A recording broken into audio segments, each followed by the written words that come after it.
I've spent my entire career bringing new technologies and new solutions to the market. And so I looked at, okay, this is obviously a space with massive amounts of problems. And if I had to think about what the most critical problem was, and I look back on our journey, right? I look at that first doctor's visit when we got that negative test result. Even though I know that Borrelia was on board, Borrelia, the bacteria causing Lyme disease, but we got a negative test result. And then when I started digging and researching, it's if you look at the standard of care diagnostics, it's only 40 to 60% accurate. And there's been multiple published studies that have shown this. And I think as an engineer, again, you read this and you're like, what? Like, how can that be possible that it's major disease that can lead to chronic debilitating symptoms of the brain, the heart, the joints, all sorts of body systems. And literally you have a diagnostic that's about as accurate as a coin flip. And it's crazy. And I had that to me was really the key problem that needed to be solved. And fortunately, I've worked in medical devices and diagnostics for the last half of my career. And so it's right in my wheelhouse. And so I started researching. I was like, okay, let's learn more about the standard of care and why it's so bad and what are the technical reasons for that. And then what are the other specialty labs that are in the space and what are they doing and what are they offering? And then what does the research say in the university setting and what are the better ways to solve the problem? And as I scanned all of that landscape, I came across Galaxy, which I really thought was the best solution to the problem, right? So if you think about that key question, why is the current standard of care as accurate as a coin flip? The reality is the current testing is based upon antibodies. And a lot of people may not be as technically entrenched, but I think everybody has a little bit of a crash course on diagnostics in COVID. You have antibody testing is your immune response, right? And what happens when your immune system sees the pathogen. And if you want to know if you have COVID, you don't get an antibody test, right? You get an antigen or a PCR test because those are direct markers that the pathogen is present, right? Antibody testing is complicated because we're all different. We all have different host immune responses. You may have a very strong response and get the typical bullseye rash and a fever and some of the more traditional symptoms. Other people may not have any response at all. And they may be able to, like my husband, have the pathogen on board for years until their immune system hits maybe some sort of tipping point. Maybe they get another infection. Maybe they get run down because of stress. Maybe they get in a physical trauma. And antibody testing is complicated because it relies upon that host response, which is highly variable. And so direct testing, where you have an antigen or a PCR test, is a much better approach. And that's what's universally preferred in infectious disease across all other diagnostics. The challenge is these pathogens are what is known as stealth pathogens, right? They're sneaky, they evade the immune system, they're in low abundance. And so, like when you take a typical blood sample, the pathogen has to be in the tube, otherwise, you're never going to be able to detect it. And if it's a low abundance pathogen, it may not be in the tube, even though it's in your body.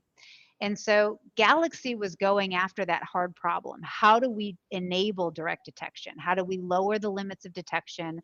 How do we use the right sample matrix based upon the microbiology of the pathogen? So, like, for example, blood isn't what we test for Lyme disease. We actually use urine because that's a much better sample matrix for detecting Lyme disease.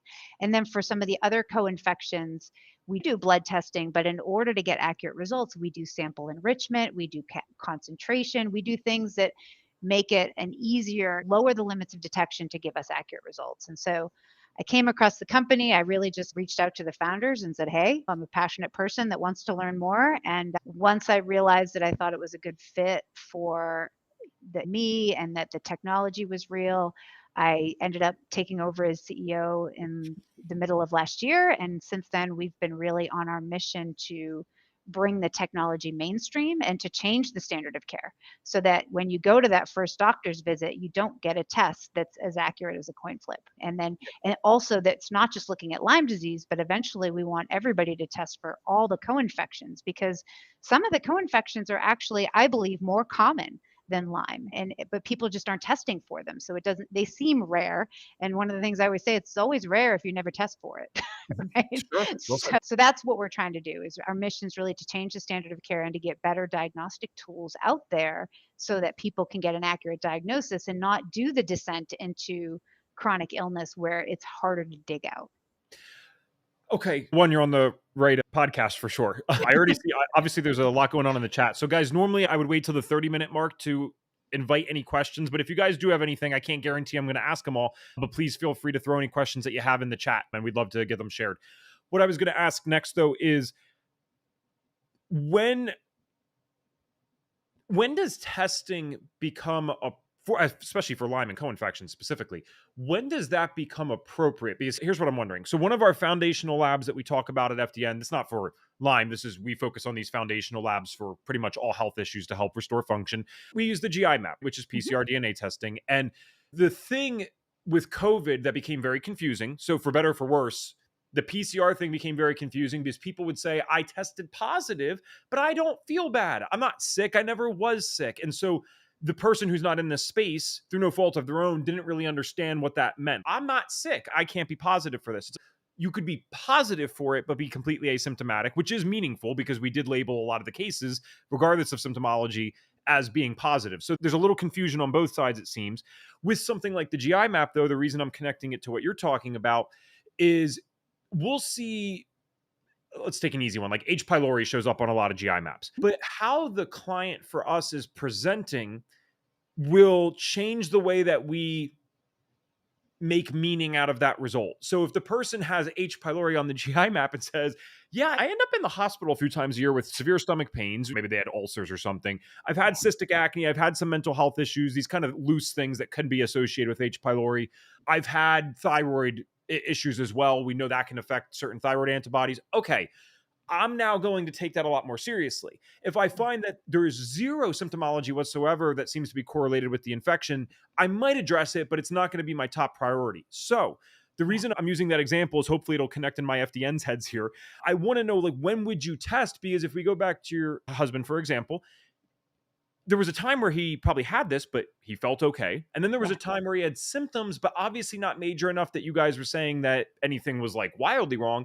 And then even when you thought, hey, maybe he's depressed or off, there was something more severe than even you realized. So I guess, how do you know when to even use this type of testing?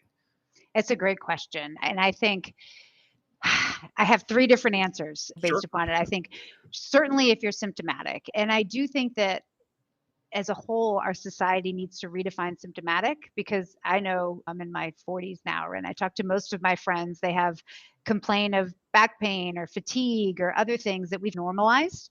And so I think that a lot of people have conditions that we just chalk up to old age that I think, again, are things and symptoms that we need to be listening to and trying to say, okay, is there something deeper that we need to address? I believe, and there are very well documented cases and prevalence rates of these infections in people that are asymptomatic, right? But again, what that means, it depends on what's defined. But I believe longer term that I think the third answer is, I believe that this should be something, particularly in endemic areas, but eventually I hope everywhere, where you're just screening for it on a regular basis. I was wondering if you were going to go there. Yeah, because I want to know if I have this pathogen, if it's on board. And I might not feel badly now, just back in maybe 2010 and 2011, like my husband, but I would want to know if it's on board, because if it is, then if your immune system reaches a tipping point, say you have a surgery, say you get another infection, a lot of people got really taken sideways by COVID. And one of the things we're studying is some of the roles of these pathogens in, okay, so if you're feeling terrible after your case of COVID, or if you're suffering from long COVID, what's the correlation to having Bartonella or Babesia on board, or or Lyme or other infections? And then the question of always when to treat. Okay, if you're positive and you're asymptomatic, do you treat? And I think that's a perfect personal decision. But the good news about these pathogens is they respond really well to herbal treatments. And so there's a lot of you don't have to go straight to broad spectrum antibiotics in order to treat. You can take some immune supportive herbs. You can take some bactericidal herbs that are very effective against these pathogens, and potentially put yourself on a different trajectory. So I think it should be something. So we're trying to advocate for it in screening for people that are symptomatic, and also people that are, I went 1 and 3, but I forgot 2. 2 is if you really have conditions that are associated with these illnesses, right? So like rheumatoid arthritis, chronic fatigue syndrome, dementia. There's a lot of linkages, as you heard with my husband's story, actually schizophrenia and like chronic anxiety. There's a lot of neuropsychiatric symptoms. And so I think a lot of people that are even in a chronic disease bucket should be Mhm. looking at what's the root cause, and is a pathogen potentially something that's on board that's causing it. And so I'd like to see it used more widely, but that question of what to do about it obviously varies by person. But I think, like I said, a lot of herbal therapies give us a lot of options.